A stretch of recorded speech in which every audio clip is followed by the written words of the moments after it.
consolidation of all assignments and then properly documenting them and making it available to you all. And also generation of a resource content from each module. What is the what is the things that you should learn, and some base resource document that is also parallelly getting developed.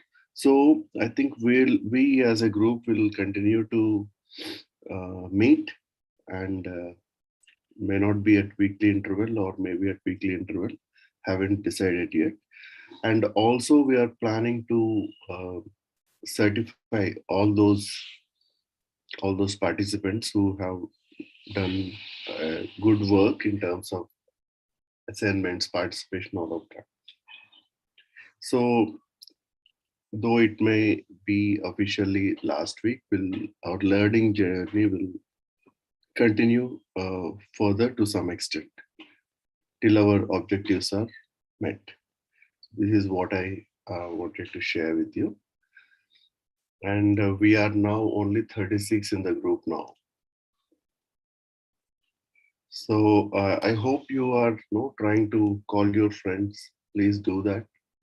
And Diksha, next, shall we give some time or before we go for poll?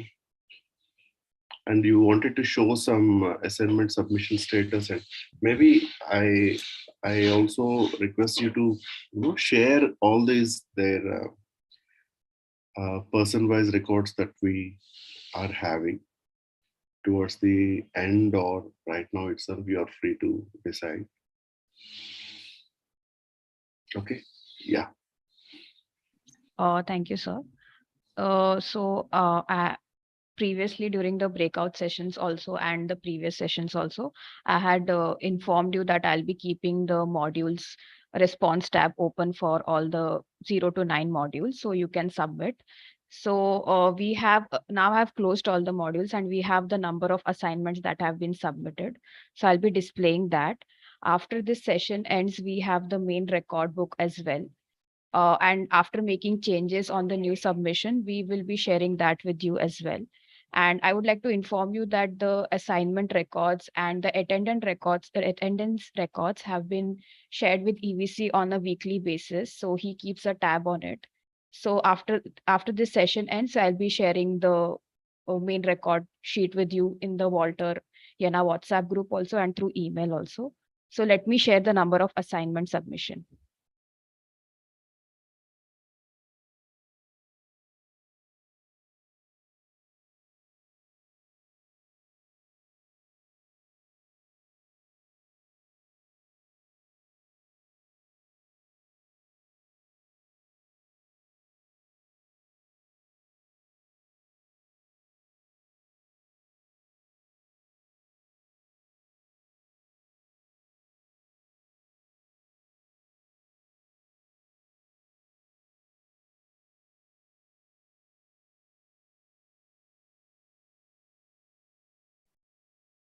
So this is the number of submission across modules, which is from module 0 to module 9. And this is taking into consideration that I have kept the response tab open for these 2 weeks. So these are the new numbers. The previous numbers were lesser than this. So I hope that you are in the green zone and you have submitted your assignments.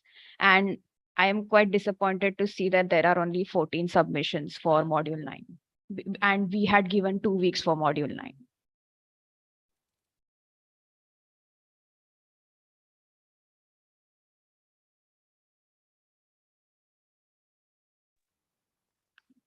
Can it be extended for another 2 to 3 days? This module 9, Diksha? Yes, sir. I'll discuss with Dharmendra. I would request Dharmendra sir to give some comments as well, and if required, Yeah. Due we will to keep it. some problems, we could not attend that. We wanted to make it. Diksha will ask the participants if they can put that number of days in the chat so that we'll take a call. So everyone who hasn't submitted yet, how many days more are required for you to finish? Please put that in chat. We'll take a call on that. Yes, sir. Ramchandra sir, we'll extend, no problem. But how many days group will decide? Yeah. Okay, sir. Thank you, sir. Thank you. Yes, sir. Thank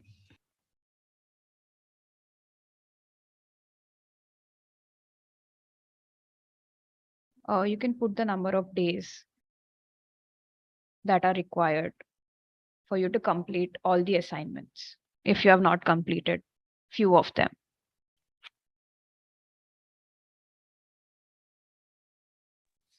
Not just for module 9, for the previous assignments also, if you haven't submitted that, considering that, give a date.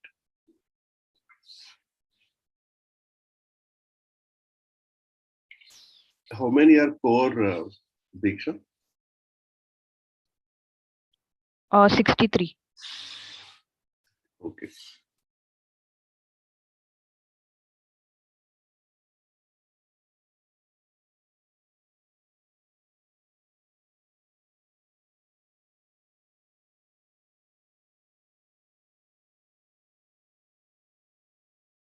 I have two responses. One says 1 week and one says 3 more days. Others, you can comment as well.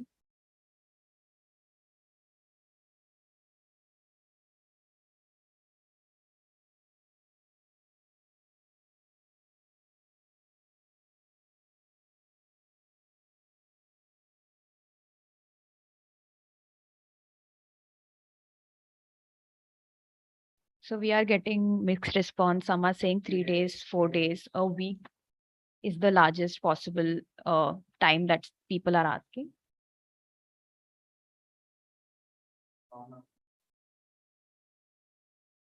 I think the maximum people are saying 1 week. That's what I could make out of from the chat.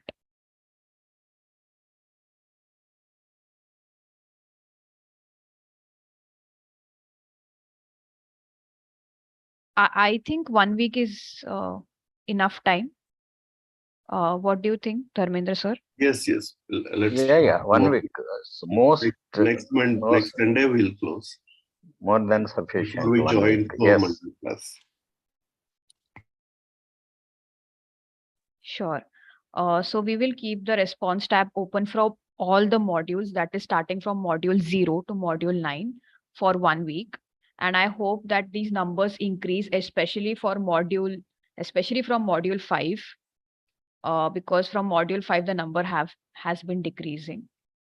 And if you have submitted all the assignments till module 5 and then you feel, okay, we have not submitted 6, 7, 8, 9, it's just like 40% of the work is remaining. Just do that and you'll be certified. And I think learning requires discipline. So even if sometimes you don't feel like submitting the assignment or you feel the answers are very lengthy, but like it's pertinent that you complete this, like how you'll be completing your master's, or if you have a course in your bachelor's. I expect the same kind of enthusiasm and rigor here. With that, we can proceed towards the poll questions.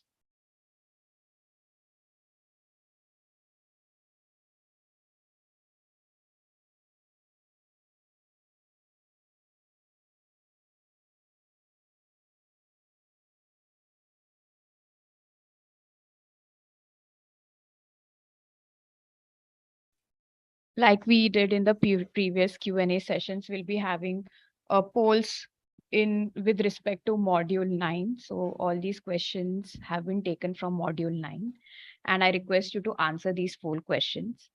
There are right answers, but I would prefer that you, even if you feel that you don't know the answer, I want you to guess, or maybe if you have gone through the module thoroughly, you will be able to answer them.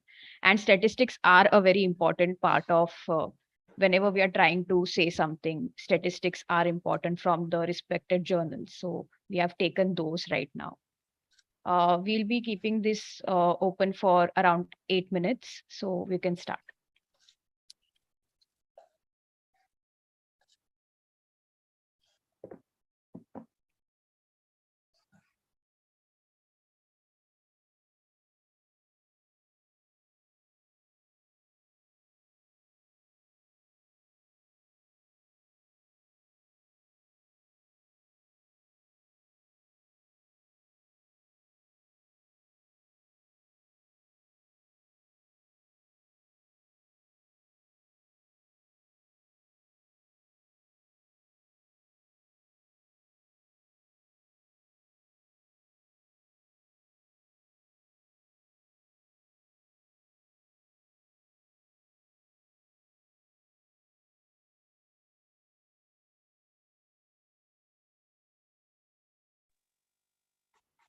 Questionnaire is not visible, Diksha.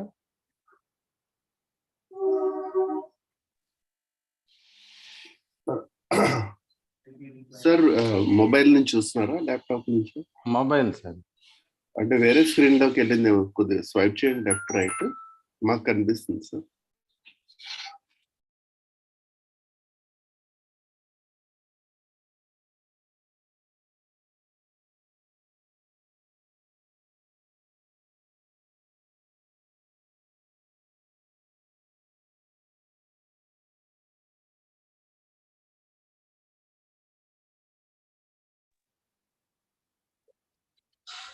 Twelve of you have answered till now. నాకు కనిపించట్లేదండి మొబైల్లో. I'm not able to see the questioner. Sir, please consider rejoining, sir. Maybe you can get that one. Okay.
Uh, 25 of you have answered the questions. I'd request more of you to answer. We have 46 participants with us.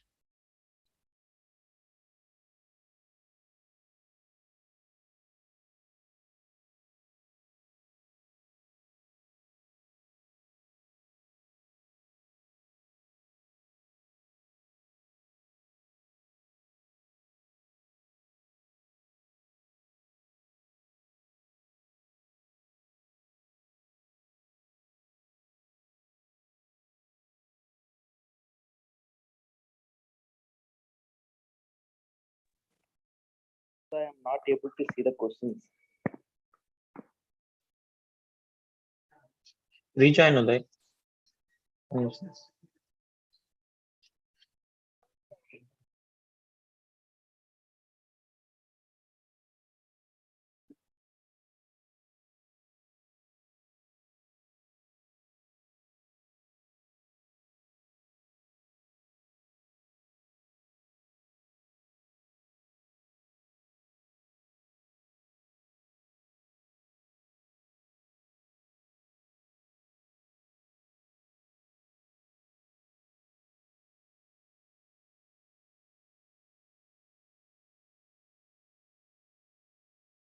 We will wait for 2 more minutes for you to answer.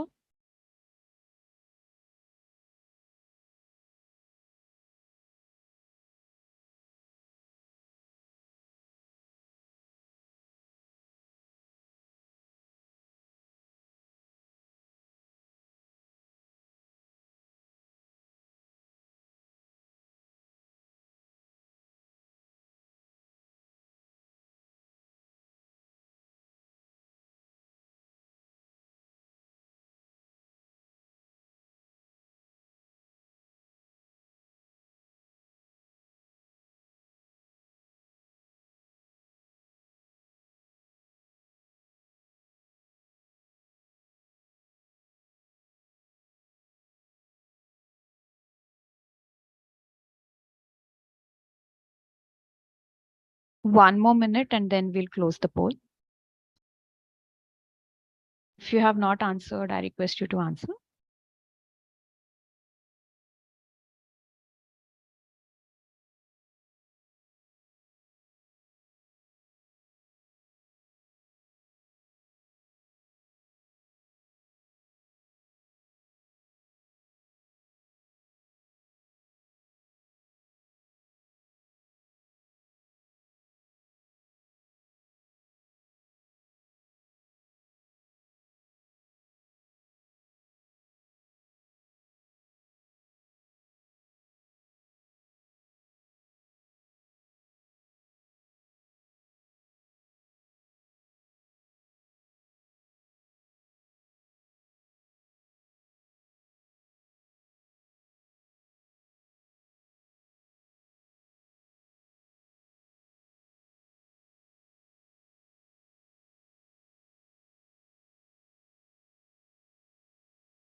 Thank you for answering the question. So we'll start with the first question. First question is, what is the innovation that Ian and Diane Haggerty undertook to improve the quality of soil in their farm? This question was taken from Ian and Diane Haggerty case study from Soils for Life website, which was in module 9. So the first option is integration of grazing with cropping to enhance nutrient cycling and soil structure. Second option is use of modern machinery. Third option is use of native trees along the farm. And fourth option was none of the above. So the right answer is first option, which is integration of grazing with cropping to enhance nutrient cycling and soil structure. And 92% of you have answered it correctly.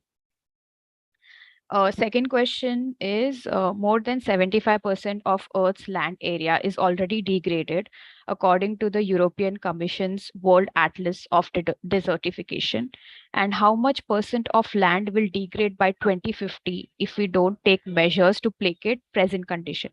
So if we don't do anything, how much land would be degraded by 2050? First option was 95%, second was 80%, third was 90%, and fourth was 75%. So this question was taken from the European Institute of Food article, which was comparing conventional agriculture with regenerative agriculture. The correct option is 90%, which is option C. And only 23% of you have answered it correctly, whereas majority percent of you have answered 95%, which is a close option for 90%. Third question was, according to the IPCC report, and IPCC means Intergovernmental Panel on Climate Change, which is a body by UN, reports how much percent of total global greenhouse gas emissions are directly related to agriculture, forestry, and other types of land use. First option was option A 50, 23%, second option, third option 70%, and fourth option was 45%. So the correct answer is option B, which is 23%, and 51% of you have answered it correctly. And the fourth and the last question is, the soil scientist Dr. Ratan Lal, winner of 2020 World Food Prize, claimed that increasing the carbon content of the world's soil by how much percent would entirely return greenhouse gas in the atmosphere to safe levels. So this was also taken by European Institute of Food website. First option is 2%, second is 1%, third is 5%, and the last option is 10%. The correct answer is 4%.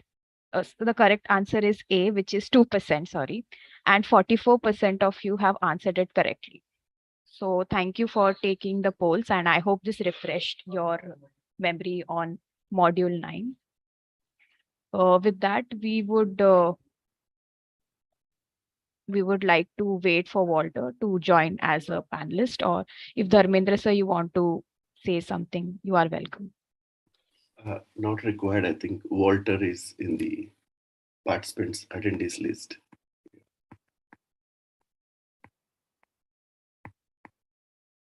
I'm converting his status.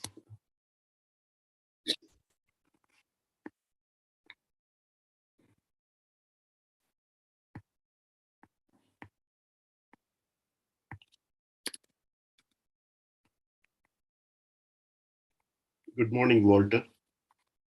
Good morning, Ben.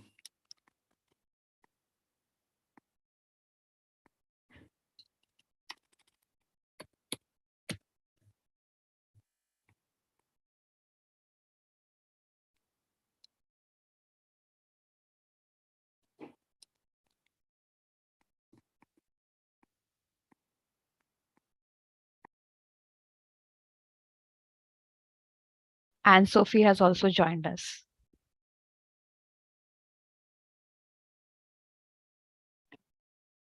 Good morning, everyone. Hi, Anne-Sophie. Good morning. Hi, Damanda. Good morning. Walter, you are muted. Good. Hello. Yes. Hello. Right. Good. Excellent. Yes, we're almost perfectly on time. from my record, I mean, that's what the clocks here in Australia is saying. Of course, the world's a different place.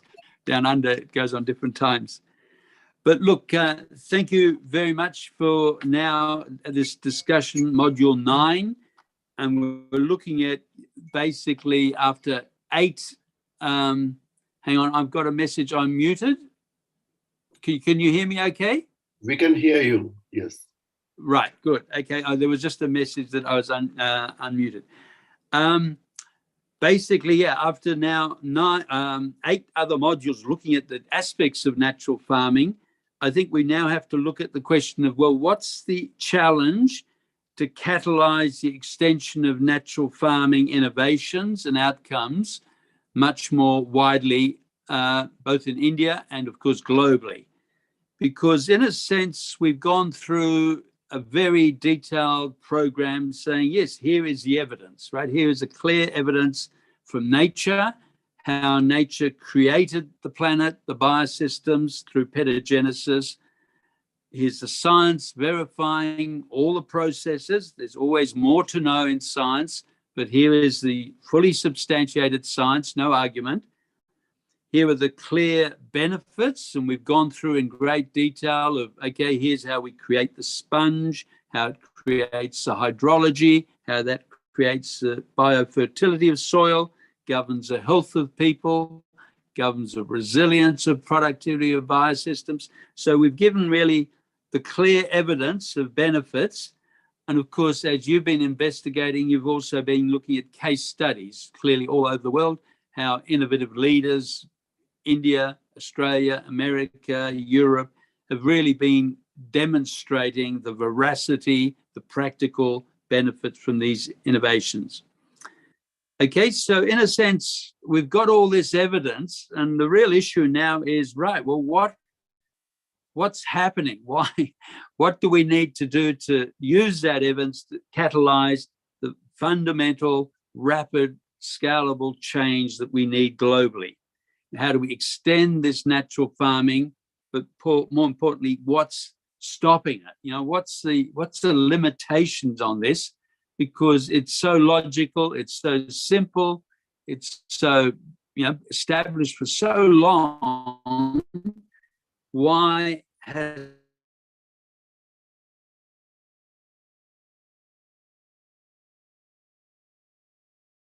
system that it can't take information, it can't take this evidence and see the logic of it?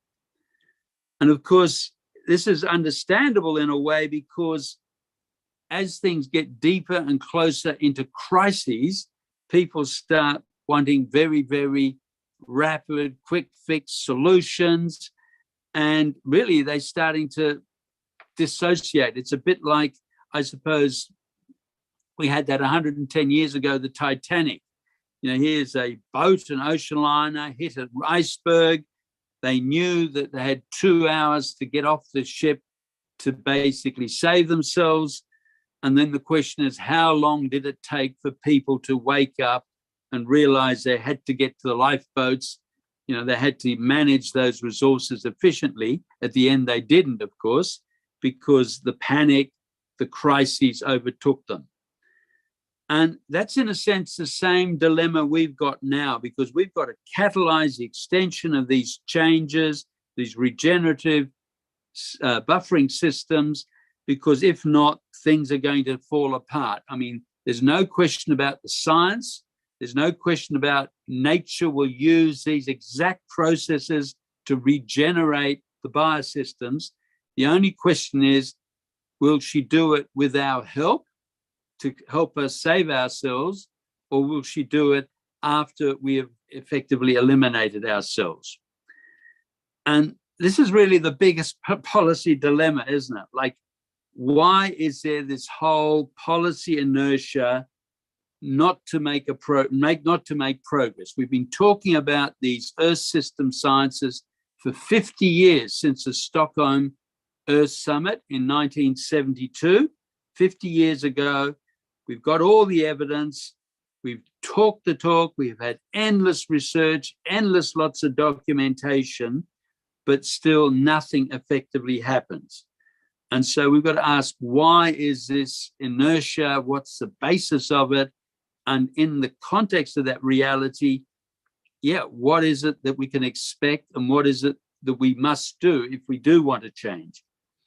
And of course, India is in a sense very strongly leading in this, because at least in India, the demonstration of natural farming has been picked up by NITI, has been then picked up by your government, and your Prime Minister Modi has then basically sort of said, right, because of India's, in a sense, facing these crises in a very real, scalable way, India is going to adopt natural farming as its key strategy, not just for water security, food security, but basically climate responses, climate buffering, climate resilience. Okay, so basically that's the challenge. How do we actually understand some of these limitations that are affecting societies, and in the context of those limitations, can we expect those societies to change? And not all societies over the planet are going to respond equally. As we said, India has already moved. India is an extremely important position because it's 1 million women farmers through their self-help groups, particularly as demonstrated in Andhra Pradesh, are actually already building the lifeboats and also have lifeboats ready to go. But most other places, they're still totally in denial. And of course, there won't be the lifeboats because basically when they come to realize, hey, they've got to get into them, they realize that, hey, we still have to build them and they won't have the time. We're running out of time. So in a sense, this is a dilemma. Why is it that we've got this massive inertia to change? And there's been quite a lot of studies done on that. And of course, what it involves is the status quo. And everybody is so comfortable with the status quo. Everyone is so comfortable with government theoretically managing the thing and externalizing their responsibility to government to say, well, look, I voted for a government, the government will do something surely. But of course, history shows us that no, governments don't do it. They just sit there, fibrillate, talk, procrastinate, and then basically lead to collapse. And it's basically that loss of initiative, that loss of innovation to make change. Studies in Australia on this, and yeah, there's about 1% of the farmers that have really actively adopted regenerative farming change processes. But another 10 to 15% have actually spent their money already doing courses, training, lessons, and they fully agree and fully understand what's happening. But that 10 to 15% is still sitting on the fence saying, well, the policy environment at the moment is uncertain and I don't know when to move and when is it economically in my best interest to move, and not realizing that it's no longer a matter of economic best, it's a matter of survival. You know, when do I have to move to actually survive? But we also have an enormous protection of this status quo inertia through governments, because basically we, through our governments and the lobbying of industry, see, we're subsidizing and we're protecting the status quo. Over $500 billion a year, for example, is being used, this is International Monetary Fund figures, to subsidize fossil fuels, you know, to, in a sense, perpetuate the same status quo model and therefore not make the change. And so a lot of businesses actually say, yeah, look, I'd like to change, I agree with the change, but no, I'm not going to move because at the moment the subsidies are still favoring the status quo. But much more insidious than subsidies is what we've been doing all over the world in the 20th century. We've been externalizing responsibility, right? We've been basically saying, well, look, let's fraudulently manipulate the balance sheets so we don't put the real costs and the real consequences onto the balance sheet. We externalize them to the environment, to our children, to our future. And of course, we're doing that. And so we see that, for example, in agriculture, a $10 billion industrial food system globally, $10 trillion in system globally. And it's basically locked in through massive subsidies, massive protection to keep the thing as it is.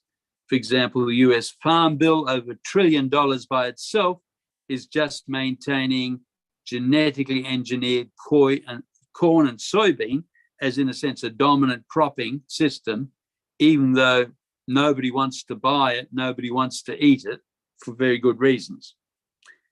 And of course, we also externalize, and we talked this in module, I think it was 6 in terms of preventative health. We've also externalized the health consequence of these distorted decisions. Over $20 trillion a year globally is now basically the disease industry, subsidies, externalization costs because of our compromising of food quality.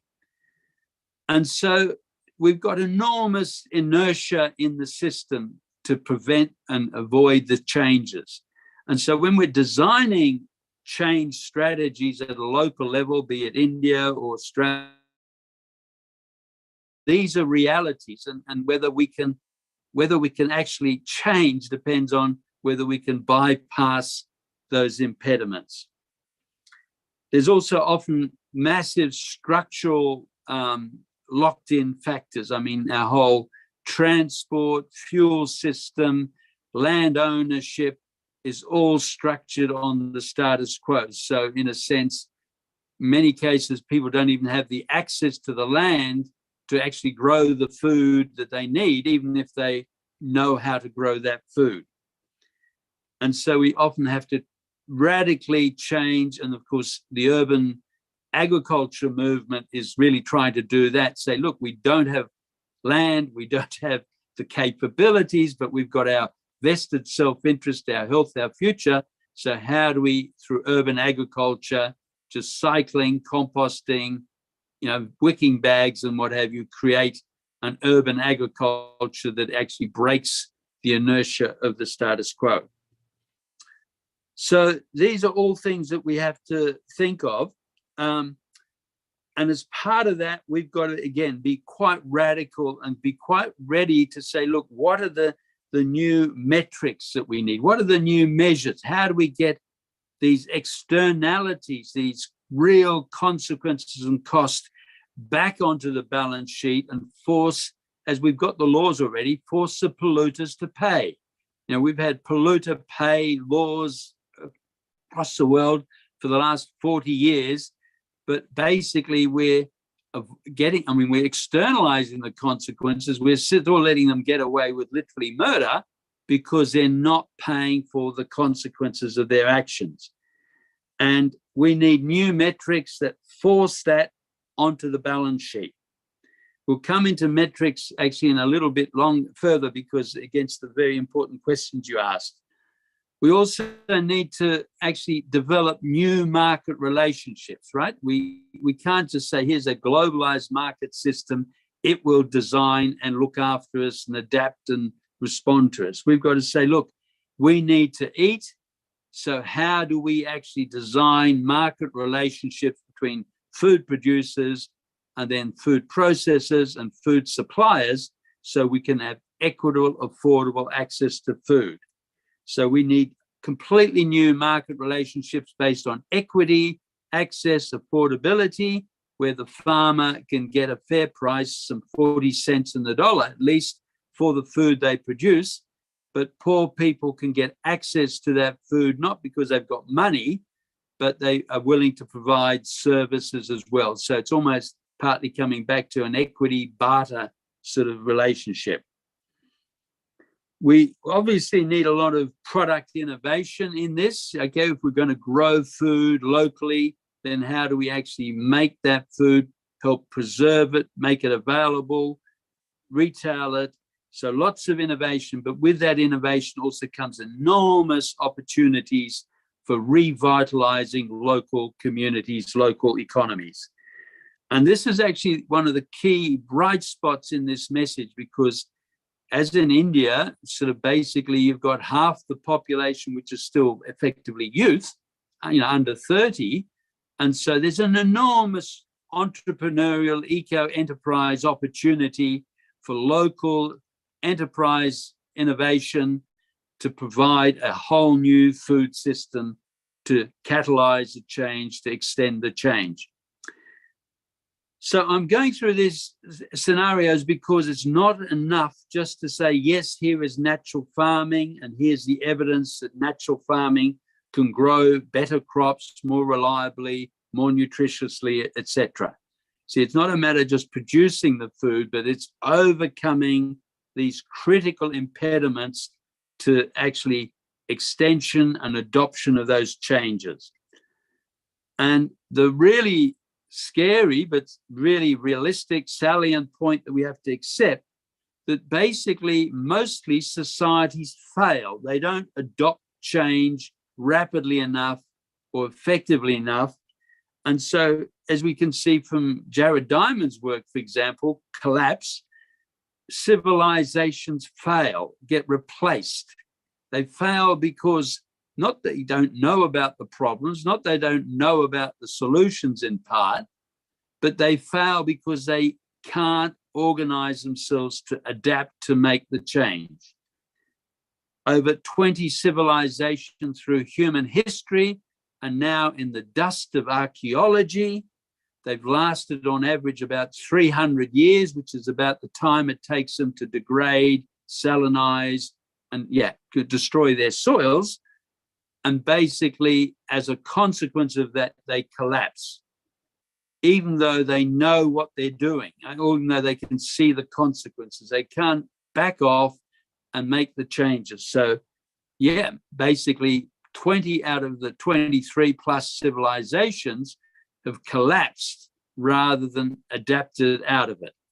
The only civilizations throughout human history that have survived, in fact, are yours: India, East Asia, Japan, China, because they recognize, yes, we need to build nutrient cycling, organic cycling as a key anchor part of our agricultural agroeconomy, because with that, only with that can we sustain yields. And of course, they've been able to sustain, in your case, India, same in China, hundreds of millions of people for thousands of years on the same land through these natural farming, organic recycling processes.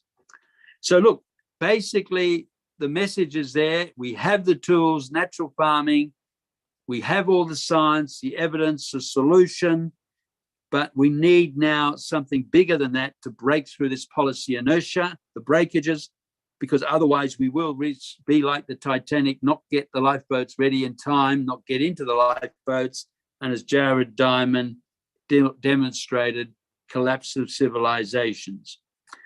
And in a sense, that's where you guys, not the modules and the masterclasses, but you, the participants, are so important, because it's basically you skilling yourself with this knowledge, and then you being able to go out and tailor-make solutions locally, being able to problem solve locally and apply this natural farming knowledge to say, right, here are the local challenges. I can work with the community hand in glove, and how do I help catalyze and extend these natural farming changes? So we've got this big critical challenge, not just the physics, not just the science, but also the social challenge. But in a sense, we see you as the mentors, the catalyst, the critical point of saying, okay, how do we help our local communities adapt the change and survive? Because in the end of the day, it is going to be winner take all. It's those communities that can adapt and can make the changes and can build the buffering and the resilience and the food security and the water security. They have a chance of surviving, whereas most of the others will go, as civilizations right through archaeology have showed, they go into the dust of archaeology through degrading their soil. Exactly as President Roosevelt said, you know, the Dust Bowl, a nation that destroys its soil destroys itself. And quite frankly, in the next 20, 30 years, we're going to see that happening. We're already seeing that happening. For example, in Syria, we're going to see that happening more and more. But really, there are solutions. It's natural farming, and it's empowering you as mentors, catalysts, to work locally, tailor-making local solutions. So look, that's my rundown of course, the Module 9 narrative that we sent out. But there were, again, some very good questions coming from that were sent on to me. And so perhaps we could go now to those questions, and I can sort of basically try and flesh that out a bit more.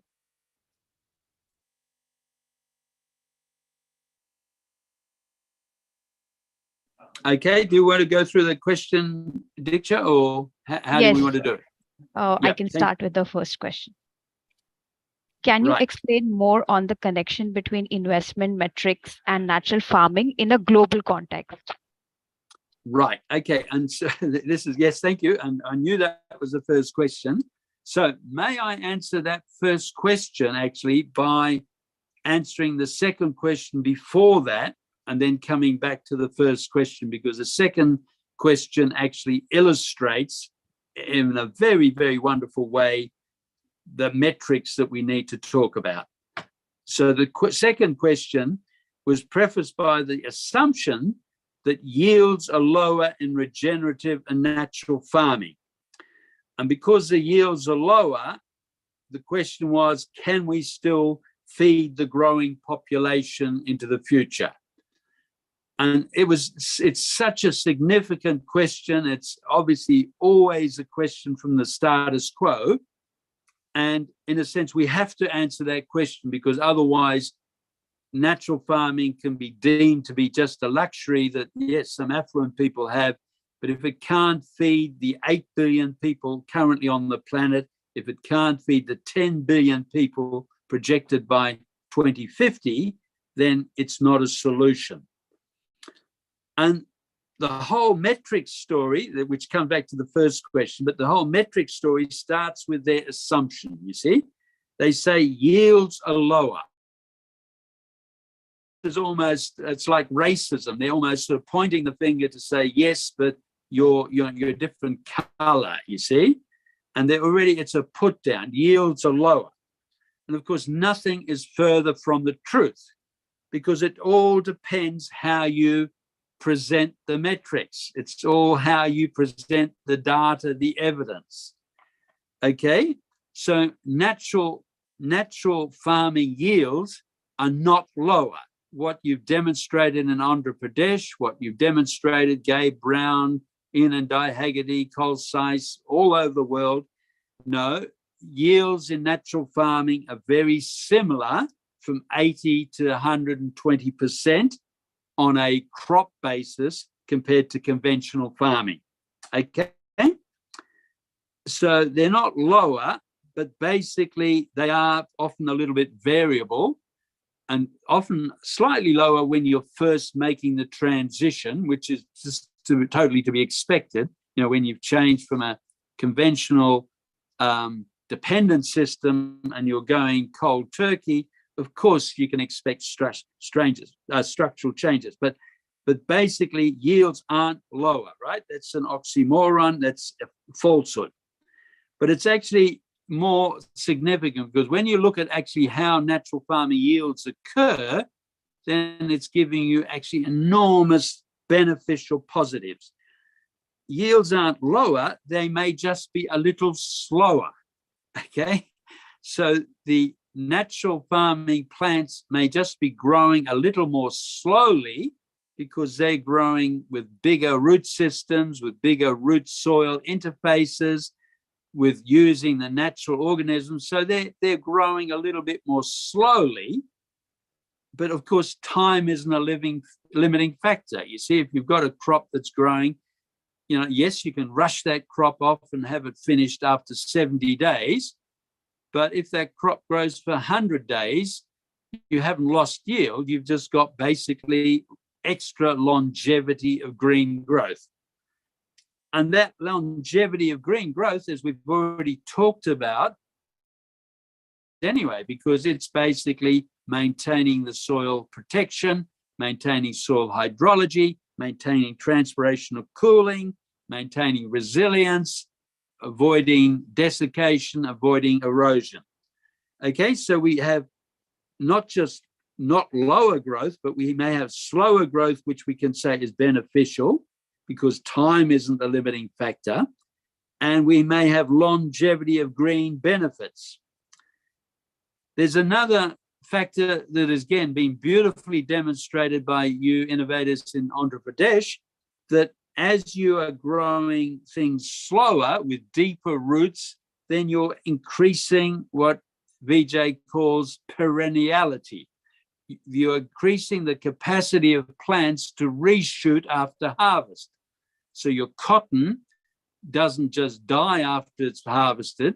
The cotton can reshoot tillers or reshoot coppices and then regrow. And so you're getting much more efficient growth because from the same root system, you can grow over and over again. And so what we're seeing in, for example, pre-monsoon dry seeding and natural farming, you can be out there harvesting green shoots, harvesting from your crops continually. And of course, they just keep on growing, replacing those shoots. And so instead of having a single crop system, which suits agriculture, industrial agriculture, of course, you have a perennial, continuous longevity of cropping. Again, enormously beneficial, right? Because that's buffered, resilient, and giving you quality food continually without extra input. So let's just blow it right out of the water. Yields aren't lower. They're similar. They may be slower because of increased longevity of green growth, but the perenniality, the buffering and perenniality is enormously advantageous. So if you wanted to look at the metrics of the growth under natural farming, way, way above, superior compared to industrial farming. So it's not just the weight of water on a scale, and that's the other thing to mention. Industrial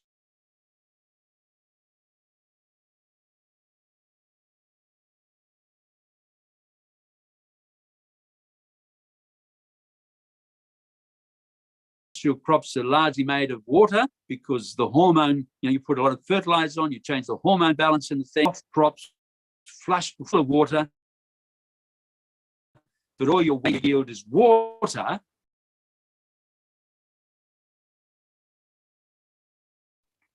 We lost Walter.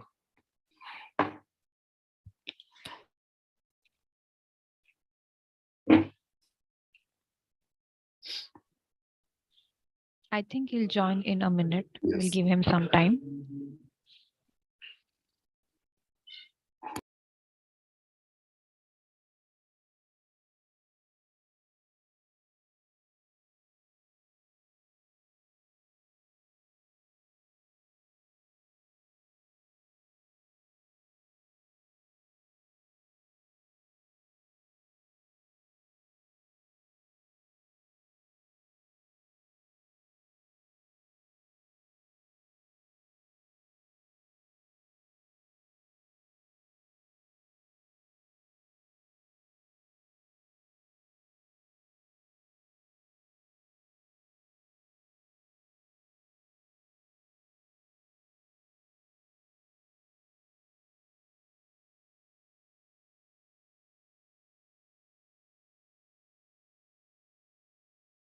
I'm promoting Walter to panelist.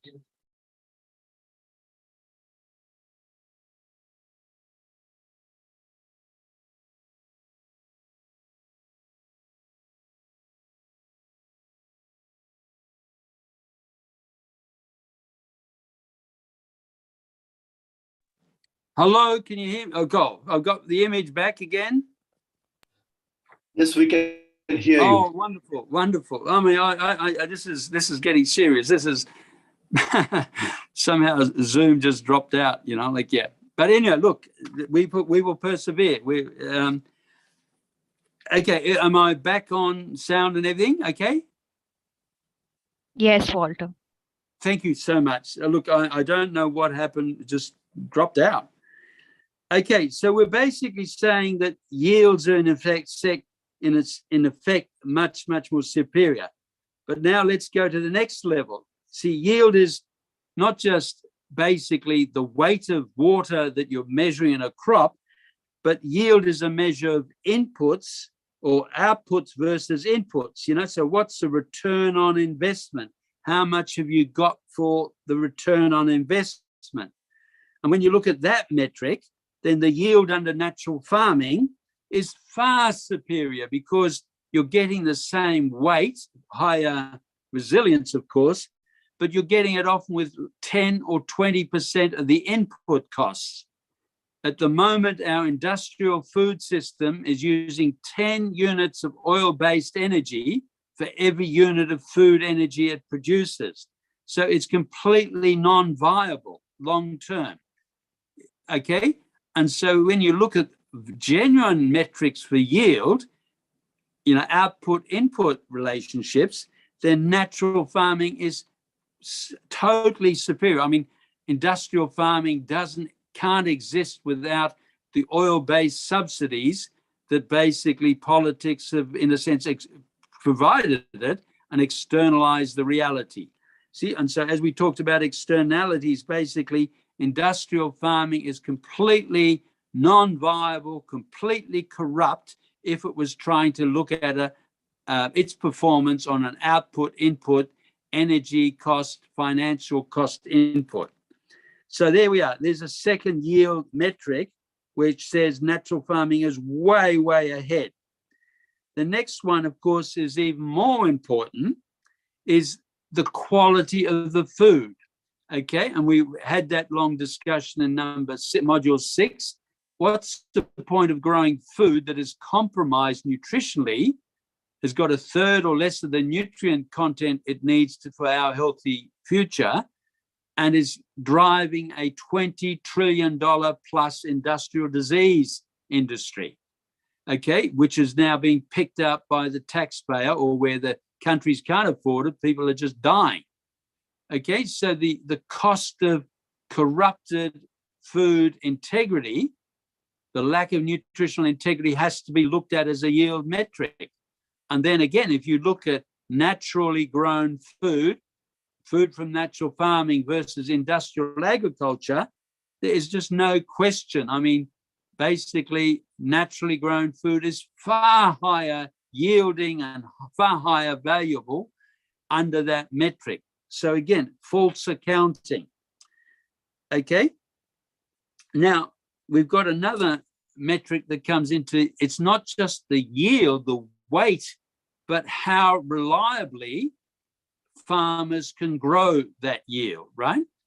And as climate extremes intensify, and they are all over the planet, then basically you need buffered, resilient agro ecosystems to be able to grow that food. At the moment, because of climate extremes, we may be losing 3 crops out of 5. We're only getting, just say, harvesting 2 crops out of 5. Certainly that's the case in parts of Australia. 2 out of 5 crops. And of course, with that, it's economic disaster, because you're having to pay for the input costs for 5 crops. You're having to pay for the borrowed money for the 5 crops, but you're only getting actually viable yields 2 years out of 5. By contrast, because of the much higher resilience of the soil sponges, the in-soil reservoirs, the deeper root systems, natural farming crops are still reliably yielding 4 years out of 5. So it's that resilience to extremes. It's that capacity to keep on providing food for the communities despite the extremes. Now, that's a value which is far higher than the actual weight of the yield produced. Okay, so here we have another metric, the resilience, the reliability, the confidence of producing that food. we've learned from the Arab Spring, there are 7 missed meals between social stability and chaos. Societies collapse, 7 missed meals. And so the resilience, the capacity to supply food reliably, continually, is the critical issue. It's not the weight of food that matters. Okay? So these are really, really fundamental points. The other thing, of course, is beyond yield is simply the matter of existential survival. If you are crashing your agro-ecosystem, if you're crashing your soils, if you're degrading your soils as we are under industrial farming, then as in Syria demonstrated, you come to a point where you can no longer produce food. The farmers in Syria had to walk off their land in the Fertile Crescent after 10,000 years of agriculture because they had effectively degraded their food supply. And so then it's existential. Then it's not a matter of yield anymore. The answer, can I eat? No, my society must collapse. Okay, so again, here's another metric. It's survivability. Okay, so whether you want to look at it in terms of weight, if you want to look at it in terms of output, input, quality of food, resilience, and basically existential survival, natural farming systems metrics there are always superior. And put it this way, not just superior, they're the only thing that allows us to survive. We've got to also put this whole food yield picture into reality, right? And again, you often don't see this. We produce enough food on the planet even now and for the last decade to feed 12 billion people. There are 8 billion people on the planet. There will be perhaps 10 billion people by 2050. But even now we can produce enough food for feeding 12 billion people. So it's not a shortage of food. It's actually the affordability and access and availability of that food. And at the moment, we're growing a lot of food, but over half the food we're growing is being fed to animals so that people can eat higher up the food chain, luxury meat products. So the amount of, for example, food that's being fed to pigs so that people can have bacon and pork and sausages and what have you, right? So it's not that basically we have a shortage of food. It's not yield that's a limiting factor. It's access, affordability, equity. And that's where we've failed. That's why we have malnutrition, hunger. That's why we have diabetes. That's why of the 8 billion people, some 5 billion people are subclinically malnourished. Not because we can't produce it, but because we produced it in such a compromised fashion and at such prices that it's not equitably distributed.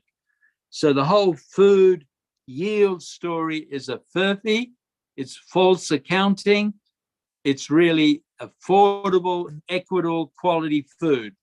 So really, that's the key question. Now, what we've done then, answer question 2 effectively, right? That came out of your discussions. And we've been talking about these yield metrics. And now question 1 was to say, right, okay, what's the global context between natural farming and investment metrics? And what we've got to do is we've got to get these metrics, these performance measures known and talked about. And when somebody says natural farming can't produce enough food, we say, sorry, that's not valid. Here is the reality. And now the really imperative for humanity is to invest in natural farming, extend natural farming, because only natural farming can actually make that transition and provide that food.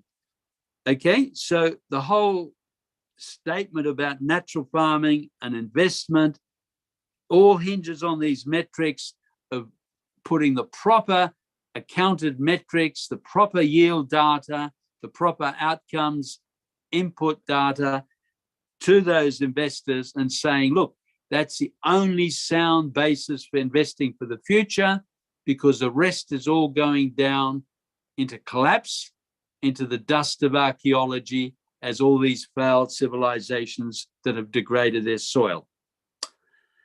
Look, I've got I've got some more time. Yeah, I've got another, okay. So look, that answers, hopefully, question 2 in your very important thing in an extended way. And of course, hopefully comes back to then question 1, right? So we've got to reinforce to investors to say, yes, natural farming is not just profitable, it's viable, but it's the only thing that's going to secure our future. And therefore, hey, as a sound investment, that's where you need to put your resources. There was a third question, Diksha. Do you want to ask that one? Walter, we have now 10 minutes of comfort break, but if you want, I can ask the third question, or you can reply to the question later through email. Look, let's just quickly answer, because sorry, I might have talked too long. Okay, because my timing, my clock's, okay. But look, the question was, what's the status of soil microbial activity in different soil layers with depth, upper, middle, lower? And obviously, yes, generally speaking, there's slightly more microbial activity in the upper layers because that's where more plants and roots are than in the middle and the lower. But really what governs microbial ecology and activity in soils are the things that microbes need to live. Okay, so for microbes to live anywhere, they need, of course, water. All life needs water. They need oxygen, air to live. They need food substrates, which in the case of the microbes are the sugars and the root exudates produced by plants. And they, of course, need a conducive microbial environment in terms of pH and so forth, but that's fair enough. And then often they are benefited by biostimulants, which is, of course, what you're doing with your cow dung and your various biostimulant preparations. So that's what governs the microbial activity. So really, the microbial activity isn't governed by soil layers and depth per se. It's governed where are there active, healthy root systems, because where there's active, healthy root system, there's an active, healthy rhizosphere microbial ecology. And the powerful message is that we can enhance that microbial activity by growing healthy plants, healthy root systems, as we do through natural farming.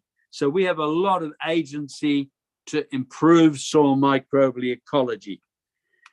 So the point is that, yes, there's slightly more microbial activity normally on the surface because most plant roots at the surface, more than in the medium, more than at depth.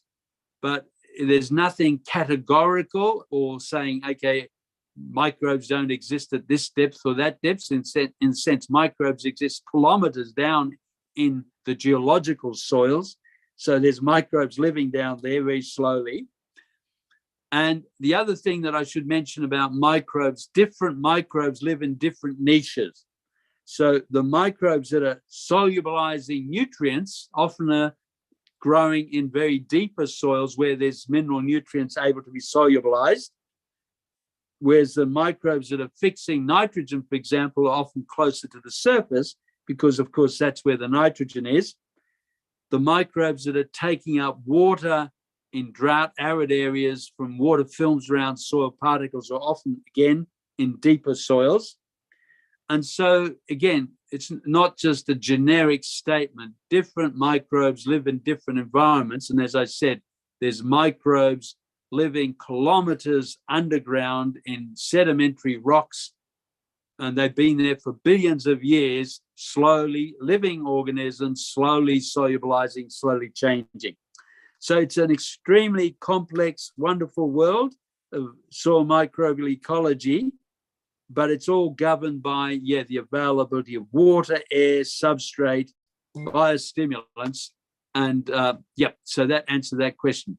So let's have a short break now, and then we'll come back to the discussion on Module 10, if that's okay with everyone. Happy with that? Sure, Walter. Yes. Okay, well, we're waiting for what, 10 minutes or how long? It's 11:25. We can join back. Diksha, is that okay? Sure, sir. Yes. Okay, so that's 11:25. So that's 10 minutes from now, is it? 10 minutes. Yeah, 12 minutes. Okay. Well, look, I'll just keep on the. I won't change the video at all, right? Because too scared. Because I don't know what Zoom does to me. Yeah. Okay. Very good.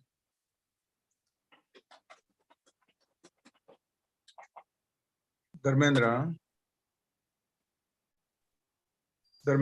Shivakoti, please turn off the recording. Sir. ఇది అయిపోయింది కదా 6, 7, 8 exercise.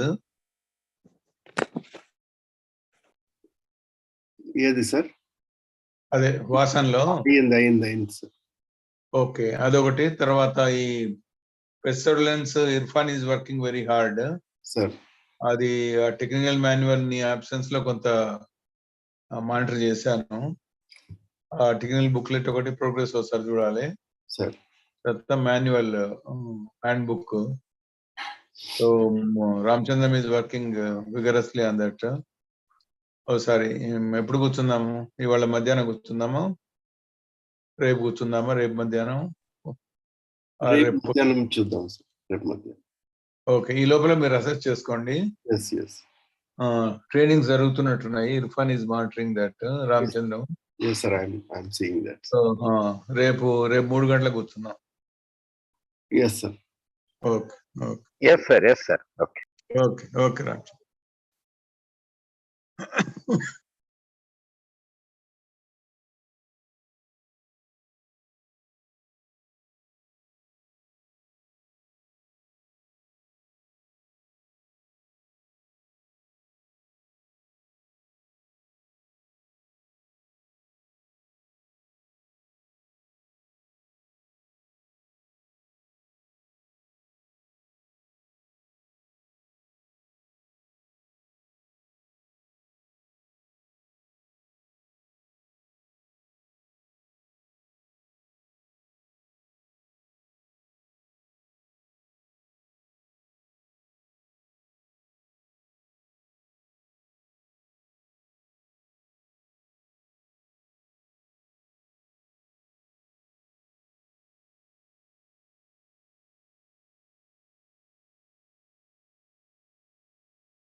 Hello, everyone. Hopefully, all are back from the break and refresh for the interaction session. I'm promoting Walter to panelist. He'll be with us.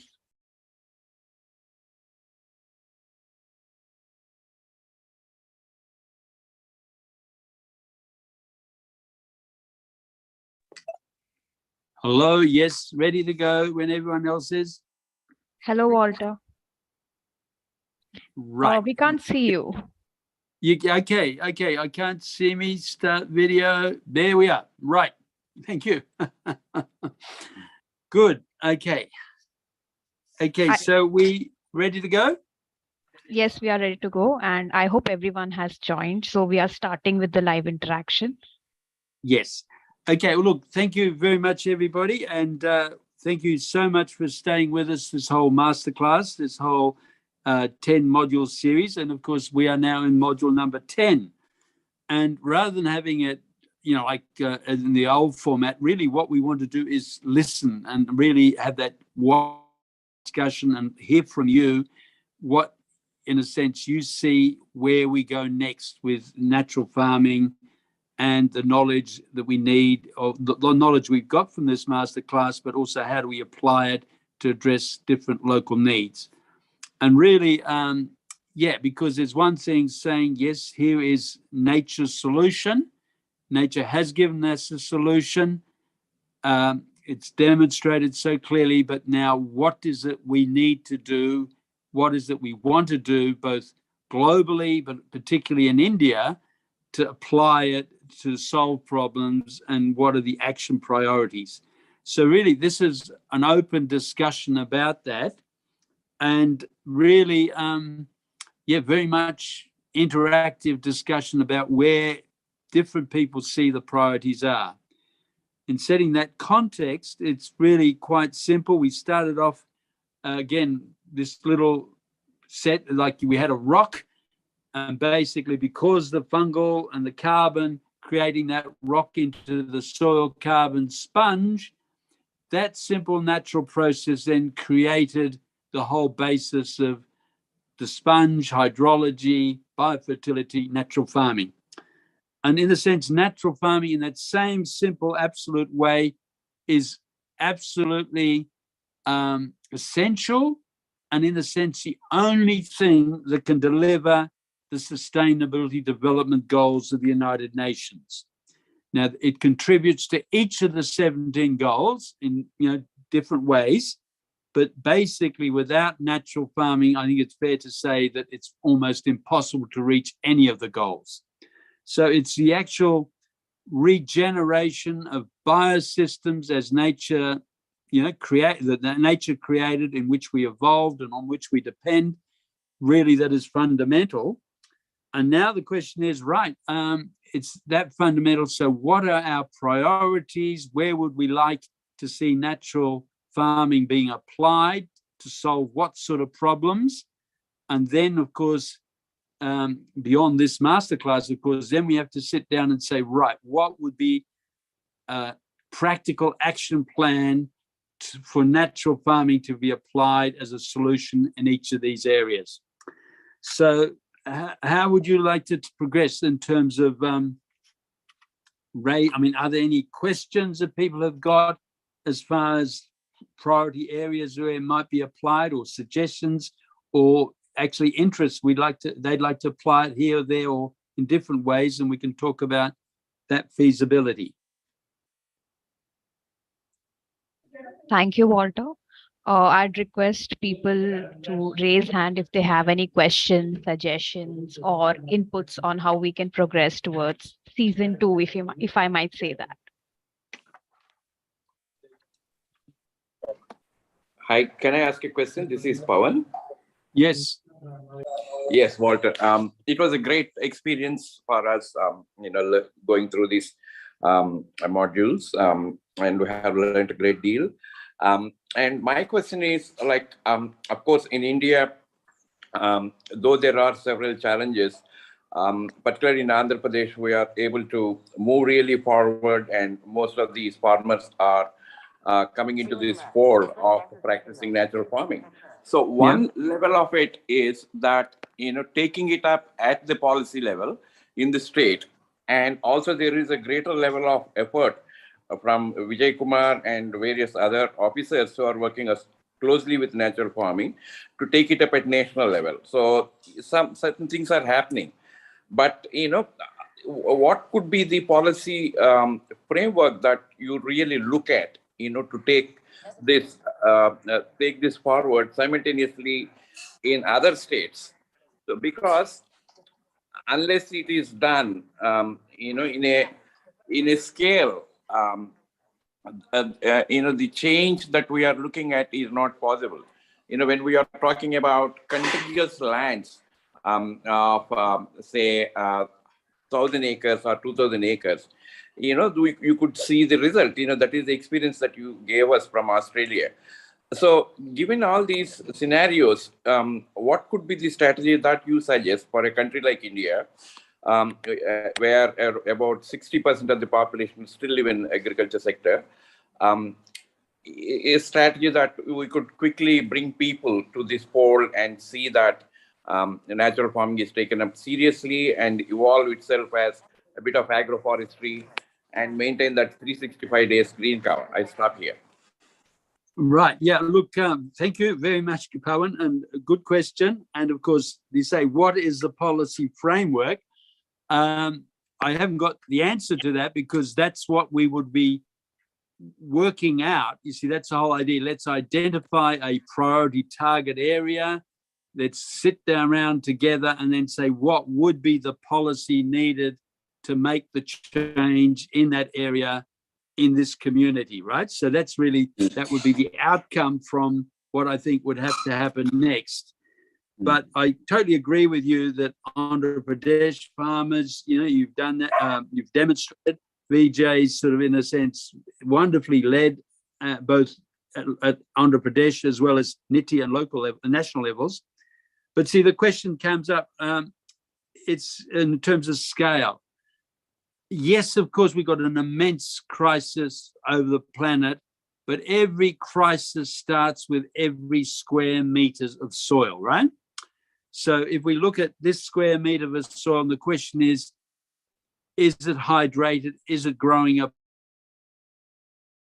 Is it resilient? Is it buffered? Is it able to sustain, not of course a person a square meter, but is it able to sustain these life practices? And what is it that I can do to help that square meter be more productive? And then it's simply a matter of, if I have 1,000 of these square meters, I can feed myself, right? Question, hello, have you got me? Hello? Yes, we can hear you, Walter. Hello? Look, again, sorry, I don't know what's going on. Okay, the question of scale, in the sense in Andhra Pradesh, actually, Dr. Reddy, your chief minister, asked that very question. And see, in terms of scale, he sort of said, okay, how many villages in Andhra Pradesh?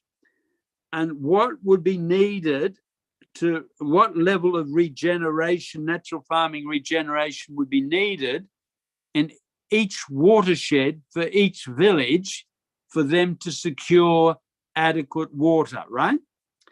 And so, like, if you're looking at water security, the simple question was, okay, how much of the land that each village is, in a sense, drawing on for its watershed needs to be regenerated to secure, if you like, the 20 litres per person per day of adequate, safe, fresh water for those communities. And see, that's a problem that we could then look at an individual village level. It would vary from village to village, of course, but then that could be applied for every village in India, every village in Africa, everywhere, right? So it's a case of, again, the scale, let's start at the micro, let's look at a village and then say, right, what is the water needs of that village? How do I help secure that water needs of that village? And the same thing would, I suppose, apply in terms of food, right? I mean, how much food can I grow locally from both village agriculture, urban agriculture, through recycling nutrients? What percentage of that community's food needs could I produce through natural farming processes? But the issue is, what are the priority, or what do you see the priority targets for that? Okay, any further questions? I mean, let's get all these questions down, please. Yeah. I would request Dr. Pushpa to unmute herself and ask question. Good morning, sir. Yes. Really, very valuable information we have received from you. So much thankful to you. More and do more research on natural farming. And I have one question to ask you. Is there any importance is there for crop combinations? We need to follow the crop combinations, or if suppose PMDS polycrops or polycrops, can I go whatever I want to go? Whatever I want to grow, can I sow like that, or definitely I should follow the crop combinations? Okay. Now, look, this is site specific, and it depends where you are and what the soil is like. Look, nature works through combinations, communities, synergies, interactions, right? So it's all helping each other. And yes, there's a natural succession of plants from pioneers and then progressive. And so, look, basically, yes, different crop sequences, combinations are beneficial. The degree to the benefit vary from place to place, but really nature sorts it out. If you have a polycropping, a polyseeding, as you're doing with PMDS, for example, those plants that are adapted will grow, those that aren't adapted won't grow, and they'll sort themselves out. So as a general rule, yes, crop combinations are very valuable ecologically, but if you start with a diverse mixture of seeds, then nature will, in a sense, represent and sort out and grow the plants most suited for that situation at that time. With time, of course, it will change because you'll have moved in a higher successional state. But definitely crop combinations, yes, important. But again, they need to be tailored depending where you are, what soil and what your local experience is, rather than here's a dictate from overseas, in a sense.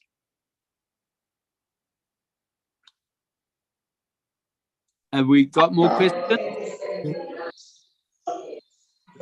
Thank you, Sir, Walter. one more. Okay. Okay, Diksha, if I have time in the last, I'll ask him. Please continue.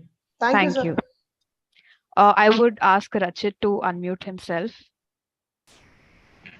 Okay.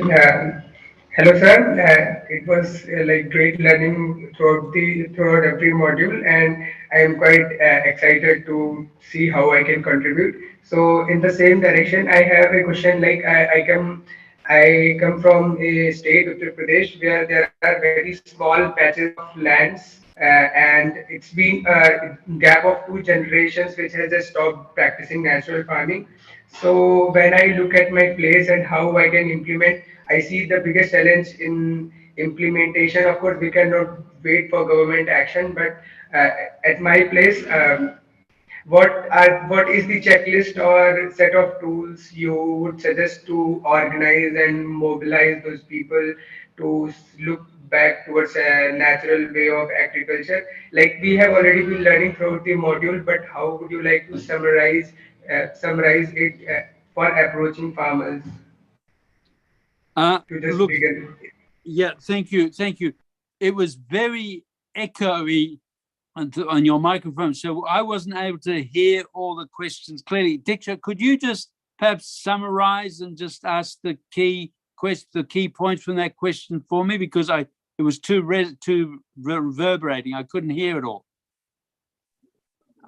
Yes, Walter. Thank you, Rachit. You can type your question in the chat box as well. If I've missed something, I'll try to summarize. So he's from Uttar Pradesh, and he's waiting for the Uttar Pradesh government to have initiative towards natural farming. And Yes. he wants to know the checklist with respect to government, what they need to do to increase the dissemination of natural farming in a state like Uttar Pradesh, which doesn't have an SHG network, maybe. Yeah. Okay. Well, look, thank you. Thank you very much. And that's very helpful, that summary.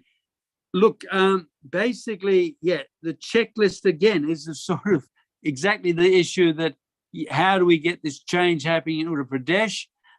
It's sitting down with the local innovative leaders and then sitting down and working out and saying what is the policy framework, the checklist, the strategy that we need to do to convince them to change. So it's again not me saying here is the checklist or here's the framework or the strategy. It's a matter of sitting down and taking local ownership of that. But in principle, what the whole thing needs to concentrate on is documenting the evidence, right? Presenting the evidence, communicating the evidence initially to your farmers. So you can say, I have a very strong constituency of farmers who want to go this way because they can see the benefits. Secondly, you have to say, look, here is the scientific evidence, because obviously that's an impediment potentially, so you can convince skeptical scientists, yes, this is doable, and of course using Andhra Pradesh as an example. You then also need to say, look, here is the financial evidence of its benefit. And again, this is where the metrics comes in that we talked about earlier, that basically you say, look, it is beneficial, it's essential, because on these new metrics, it is actually the only thing that will give us a future. And then you basically say, look, here are the benefits, and a lot of those benefits are in things like health, social equity, social stability, and basically a politician in Uttar Pradesh would then say, right, I have the evidence, I have a constituency, I have benefits, and then here's a logical catalytic program to get the change happening. And that would start with innovative leading farmers, demonstration farms, but all the time, lots of mentors, because it's your mentors, the people that have been in this field school, the people that have been in this masterclass, working with those local communities to then design and implement their local natural farming strategies. But that's the sort of elements that I would think of, right? But thank you for the very important question. Thank you, Walter. Achyutan, you can go next. Good morning, Walter. Thank you so much for the wonderful information that you have provided in this past few months. So my doubt was just on an ecological point of view, like we are talking about like high density cultivation of various crops, making a deserted land like a tropical forest sort of thing. But when we think on an ecological level, can it be considered as like displacing the desert ecosystem from that particular portion of land, like some desert dwelling reptiles? Or in Africa, there was a case study that I have seen in A3, where they told, like, due to afforestation, the cheetahs in those areas were not able to hunt. Yeah. Because they were basically adapted to the desert environment. So how can we address this issue when we go for designing? Okay. Well, look, again, important to have that, because to have that planning, to have that discussion, to get constant feedback on what's working, what's not working, are there problems arising, are there limitations arising, and then adapting to that. So yes, every ecological intervention, it makes changes, and then you're going to have to say, right, are there any negative changes? If there are, how do we avoid them? But basically, all the time you're going to say, look, here is a healthier soil, healthier hydrology, a more resilient biosystem. So if anything, it should be able to support more and more productivity. And so the cheetahs and, like the other parts of the system will benefit from it, but should be able to coexist. But again, yeah, this is, I mean, you're making an intervention, it's making change, and you've got to consider all the consequences of that and then manage them in a wise way. And so, yes, that's part of your planning and part of your ongoing monitoring as you implement the agroecologies in each area. Definitely, it makes the point earlier where you have crop combinations. Certainly, you don't want to go in with sort of the monoculture concept to say, I'm going to, put in a totally foreign monoculture system, because that invariably has maximum negative consequences, like you indicated. I hope that's sort of been Thank you, Walter. Yes, sure. I would request Lakshmi Durga ma'am to unmute herself and ask a question or suggestion.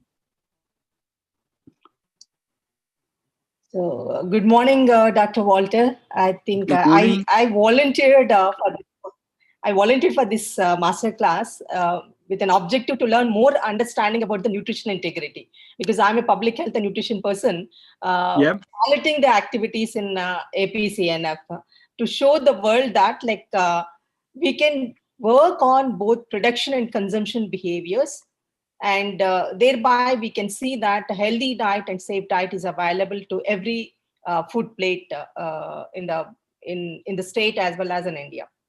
So in this context, I just would like to say that there is a Women and Child Welfare Department who doesn't work on the production aspects, who only gives some information about the consumption behaviors. Health department works more on the curative aspects and not on the preventive aspects. So in APCNF, we had a great opportunity to work both on production and consumption behaviors. Yes. So, but the challenge what we are facing now is we have a good evidence that if you put more efforts on soil health on a long term, we'll be able to get good food with a nutrient density. But currently, how do I address these issues of malnutrition? Only by informing through natural farming, because there is no evidence on the food plate analysis with the natural farming foods. So how do I work in this project to address these issues and share with the departments for replication? Look, yes, very important question. Honestly, I don't have at the top of my mind a simple answer, but it is the sort of thing that you would sit down with you and work through and plan and explore. I totally agree with you. The production is, in a sense, scientifically self-evident, right? Yes, we can produce higher nutritional intensity food. The whole consumption patterns is then an equally important challenge. So I think as all the food systems, it's really a question of access, affordability, equity. Right. And how do we actually, in a sense, get the food? I mean, food is a right. Sure, people have to contribute to doing it, but it's not a money thing alone. And so how do we actually, in a sense, look at, for example, to say, look, we're producing nutritious food. Here are community cafes or food systems that are available, and that basically it's in everybody's interest that everybody gets nutritious food, because then it's a healthier community, less disease, more productivity, less health cost. And so, I think we need to do some designing to say, look, how do we optimally create the food distribution, affordable access distribution. I've worked a little bit in urban agriculture on this, where in a sense people, for example, are growing food, but then they set up what we call community cafes. And these are just basically like, little cafes. And then, you can go there and for a token or for barter relationships, you say, look, anybody who's hungry is welcome to have a meal, a simple meal. because basically we've got enough food and it's in everybody's benefit that people are healthier because they're eating good food, right? And you make this community cafe concept available both as a social equity thing, but the big dividend from the government's point of view, it's saving you literally billions of dollars in otherwise pharmacological health costs, right? Yes. And so that the social enterprise, the social equity, and in Andhra Pradesh, the women's self-help group and the women's kitchens and stuff.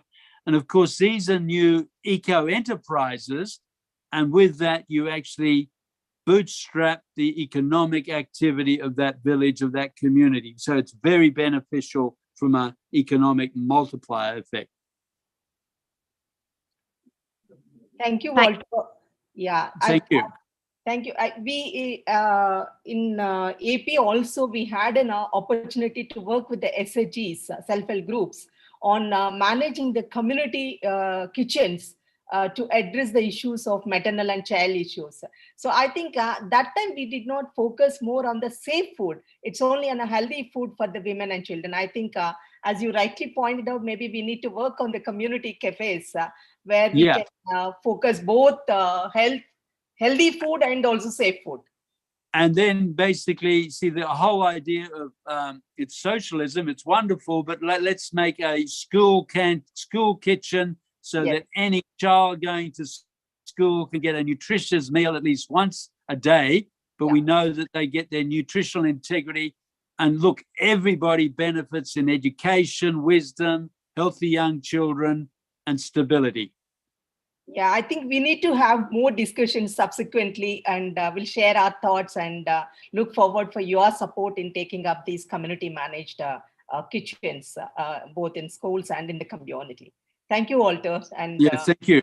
Thank you very much. I would request Snigdha to unmute herself and ask question or give suggestion. Okay, thank you, Diksha. Good morning, Walter sir. So first of all, thank you so much for disseminating the wonderful knowledge we have learned since like 2-3 months, and on the very important topic which has to be talked about right now. So my question is a little longer, but I'll try to be brief, so hope you understand. So I want to ask that as we know that conventional agriculture possesses major threat to the climate among many other problems, and this obviously causes a pressing exigency to transition to regenerative agriculture. And I think, and even you have reiterated on this, that to achieve this, it is imperative that the international dialogues and agreements focus on sustainable agriculture with the lens of climate change. So as I'm aware that last year at COP26, an agreement for sustainable agriculture called Regen 10 was signed for all the countries to ratify, but it still lacks the implementation. So, sir, I want to ask that as we are ahead of COP27 scheduled to happen in Egypt, so how prepared do you think we are as a global community to represent it and pick the master solution of regenerative agriculture? And I also want to know if there is any other international agreement for sustainable agriculture, like national farming, like Regeneration 10, which is to be scheduled to be talked about in COP27, which is going to happen in Egypt. So yeah, that was my question. Right. Yeah, no, look, thank you. And again, a very big, complex political topic. And of course, what's going on in Egypt, COP27. I think there's very important messages to say, and we're winning in a sense that the debate internationally has now gone beyond just carbon, carbon accounting, and the realization that, look, it is actually the dangerous hydrological climate extremes that are accelerating, impacting, and will actually do the damage, right? And so I think the recognition is there that how do we actually buffer and build resilient biosystem against these extremes? And we just saw in America, for example, with the hurricane, right? And I don't think Egypt, COP27 was going to address it, but I think anything we can do to really put the issue to say, look, it is hydrology and the potential for buffering hydrological extremes, but also the potential to naturally, safely cool the planet through regenerative farming, natural farming. And not that we have to convince them of that, that's too hard, but if we could simply say, let us have a critical inquiry, a critical debate, a critical investigation into that potential. So if Egypt, can say, look, arid zone, rehydration, regreening, cooling, what is the potential? So you don't say, yes, we can, but you say, what is the potential? Question mark. And if Egypt can establish that, that might be enormously powerful. Thank you so much, sir. Thank you. Yeah. Thank you, Walter. As far as the process, thank you. As far as the IPCC process, look, I've been involved for so long, and it is very difficult because it is so loaded onto the CO2 greenhouse models and scenarios and past investments. So for them to change and recognize hydrology and cooling is actually quite a mammoth change. So I think to just even achieve recognition of that question would be wonderful, but even if they don't accept it, don't give up. Thank you, Walter, for answering the question. So we are nearing the end of our interactive session. And with that, I would request Anne-Sophie, who has been instrumental person from FAO in organizing this valuable engagement with Dr. Walter. Anne-Sophie has also been a crucial part of strategizing the masterclass to increase the engagement and participation of participants. So Anne-Sophie, can you please give your remarks? Thank you so much, Diksha, Dharminder, and Walter, Ben, and all the team. It's wonderful to see so many of you and to see so many colleagues and the team from Andhra Pradesh. It's been a great pleasure to be able to hear all the interactions today, and it's always very inspiring and illuminating to hear Walter. I've not been able to participate in all the sessions, only some of them, because it's been a particularly challenging time for our family in the past couple of months, but I've rewatched a number of them and looked at the material, and I see it's been an invaluable really time for everyone, and the format has also been, I think, really good, with a lot of interesting content, lots of concrete stories, lots of cases for all of us to digest and to get inspiration from, but also a really great Q&A sort of interaction format where everyone was able to ask their questions, try to help lift their doubts, not just with Walter and Ben and the team, but also with each other. And I think it's a collective journey, and we all have insights. And so it's not about just a few people, most knowledgeable people making the change and driving the change, but it's about what each of us is doing in our daily lives as well, that is hugely contributing to the change that we need. And I think Walter and the team brilliantly summed up the challenges that are ahead. And I think there's a lot of bad news in all of that, but there's also a lot of good news. And I personally remain hopeful. There's, of course, lots of bad news because, as Walter brilliantly summarized today, the crisis we are facing, whether it's climate, biodiversity, degradation of our home, our planet, that we threaten to degrade beyond repair, but also the persistent malnutrition and food insecurity that we at FAO are also very concerned about. All of that is interconnected, and it's about how we've built our food systems, our food and agriculture systems. And Walter has highlighted why are we keeping this industrial agriculture in place. And they are indeed very interesting reports that have been written on that. And indeed, it's largely because of the concentration of power that we have created in our food systems, and who is able to feed the world right now, but also about these feeding the world narratives. How can we feed the world with alternatives, and the metrics that are so skewed in that? And of course, in natural farming, if you're having polycropping on the land and animals and trees, you can't compare that with the yields of a monoculture, because your yield of the maize plant will be, shared with all of these other plants, the leguminous crops, etc., on the land, and your trees, but all of the services, all of the cash flow that would come throughout the year, as you have in the food forests, or in the different 9 layers in the agroforestry models, plus the resilience, plus the nutritional quality, all of that is something that creates a completely different story. But all of that takes time, to change, and we are all part, as citizens, as consumers, as workers, we are all part of that system, and it needs individual change, right? Because another one of these drivers of the status quo is that as consumers, there's a big expectation for cheap food, right? We no longer want to spend on food. We want to have cheap food so we can spend on phones or clothes or, entertainment. And I think we have to value the fact that our farmers, we may need a doctor every once in a while, hopefully.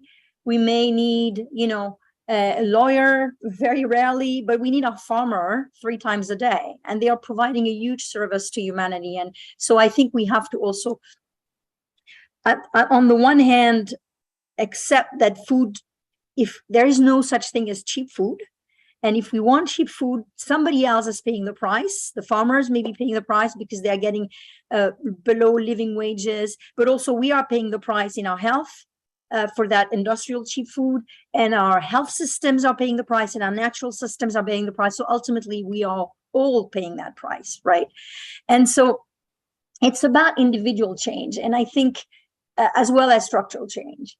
And so we see more and more with all of these structural challenges that we see are so interconnected. One may be tempted to say, okay, it's too big, right? Throw your hands up in the air, and what now has been termed eco-anxiety. We are almost paralyzed because we say, okay, whatever I do is too small anyway. But it's not the case. It's not the case, because every one of us is an agent of change, and every one of us can make the change. And I think we are very lucky working on food and agriculture, that I'm convinced, as Walter is, and many of us are in this group, that food and agriculture systems are part of the solution, are a huge part of the solution, because greening our land, growing differently, is and regrowing from our soils is what will sustain a part of this huge part of the solution, sustaining life on Earth, but also cooling the climate, restarting healthy water cycles, nutrient cycling, and healthy diets. All of that is like a ripple effect. You start small, and then it has multiple beneficial consequences. So we are lucky somehow that we've been given this opportunity to be working in food and agriculture, where we can make a difference. And so I think we have to consider, all of us, that we can make change at 3 levels, I think. First, as individual actions, as consumers, for instance. Where do we buy our food?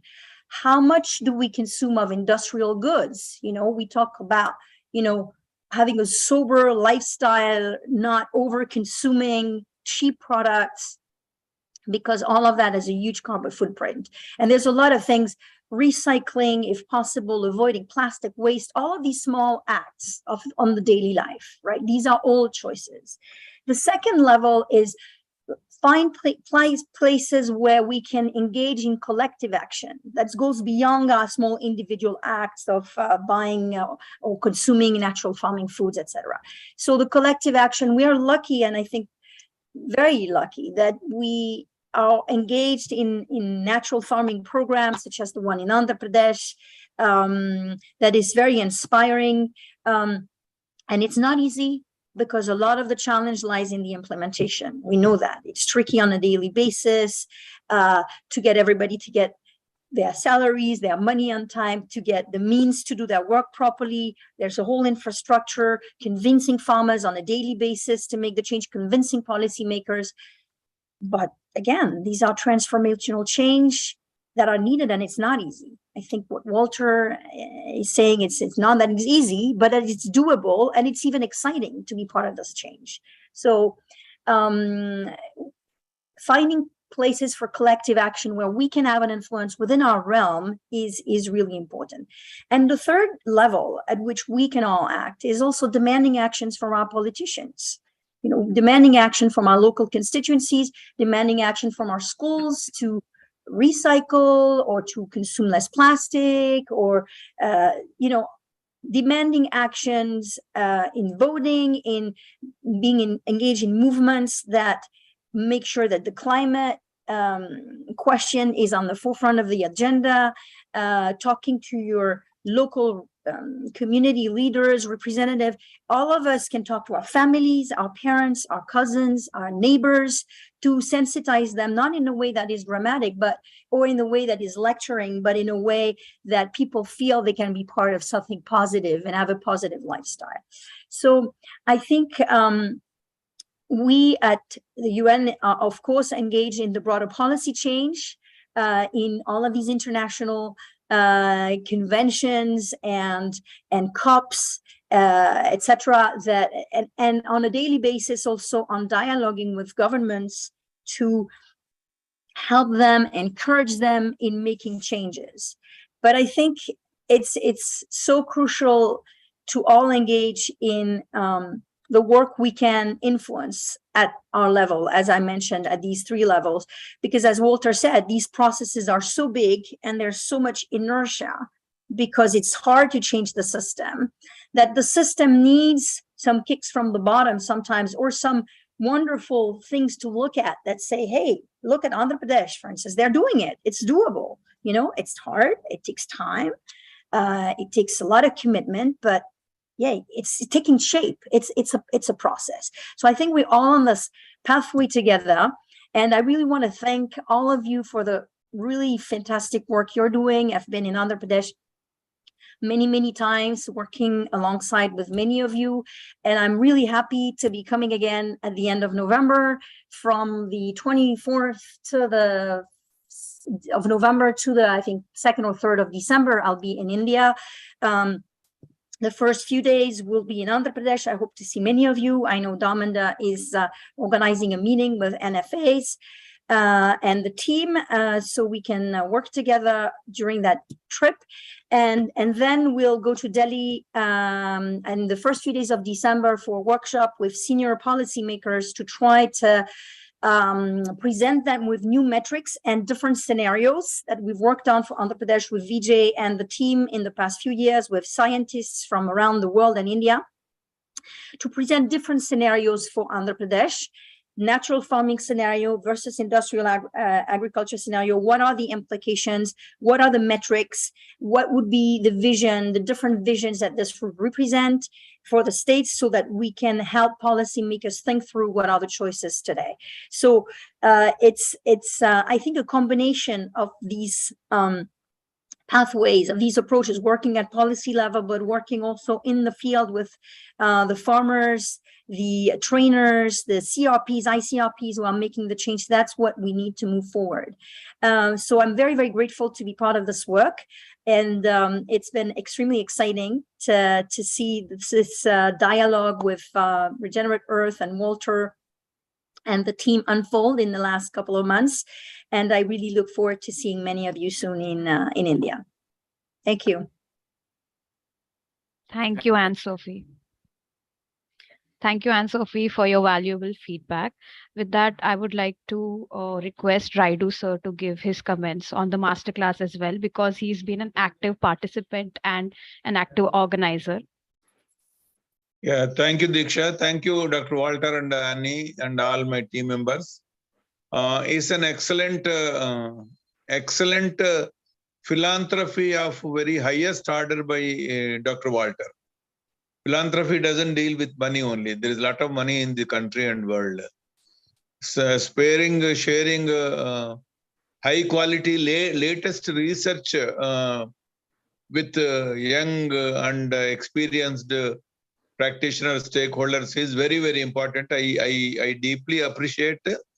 I would like to mention that I didn't miss a single lecture or a minute of Dr. Walter's explanation loaded with huge knowledge. This is one point I would like to make, so that I request all my team members. The attendance varied, I know.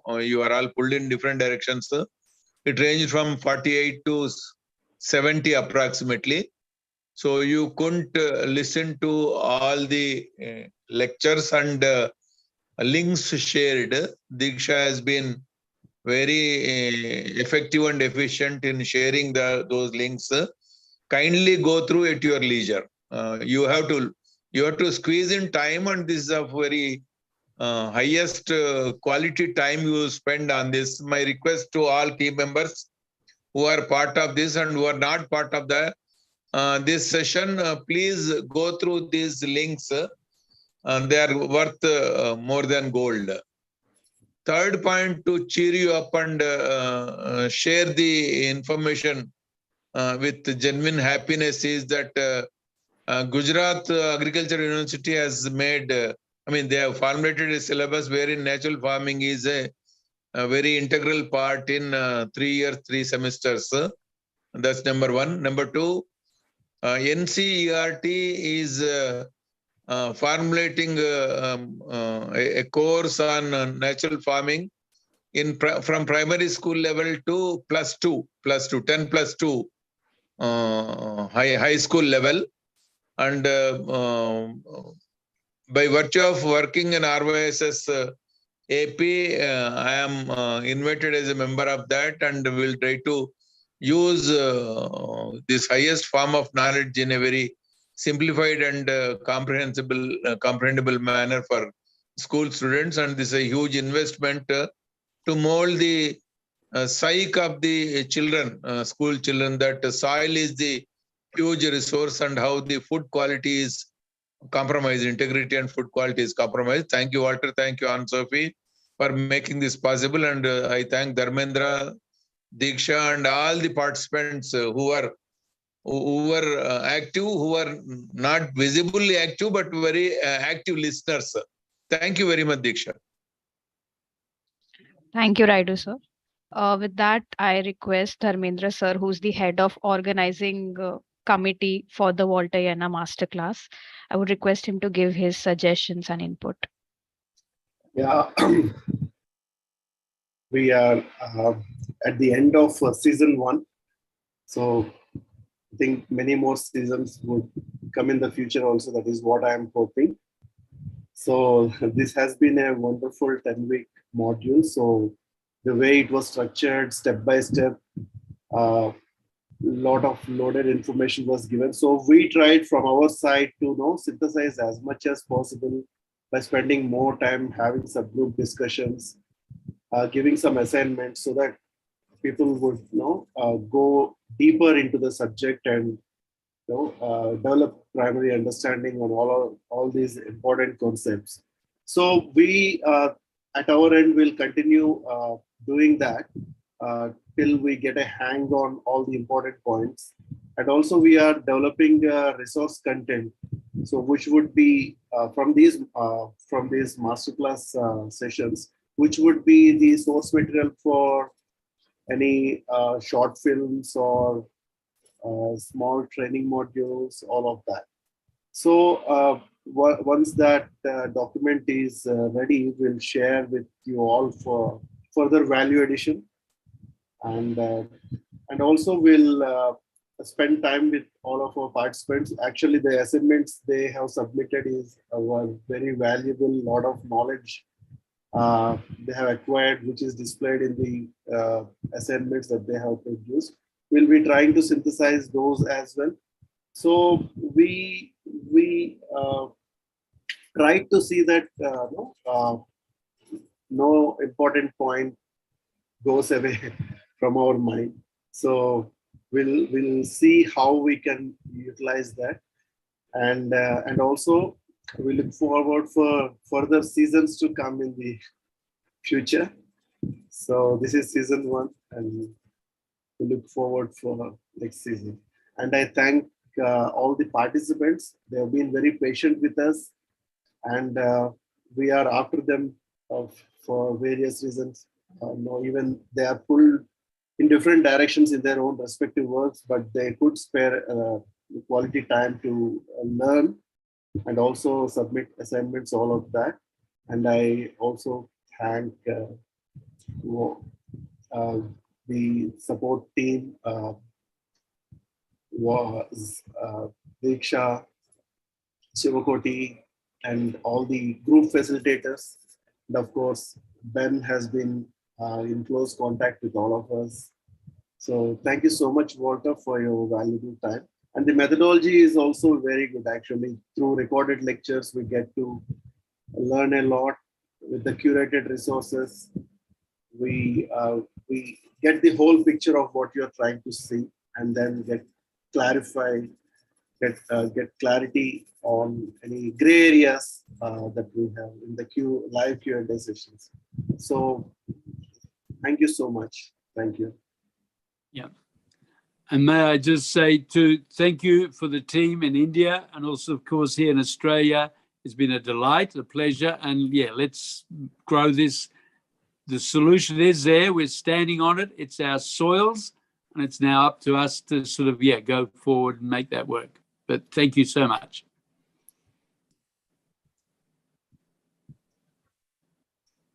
Thank you, Walter.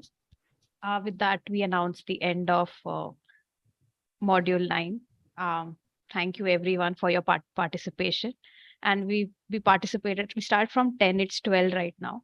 So thank you for your active participation from Module 0. Thank you, Regenerate Earth. Thank you, Anne-Sophie. Thank you, Dharmendra sir. And final and the most important people are thank you all the participants, and I hope you use this knowledge in your area of influences and create more impact.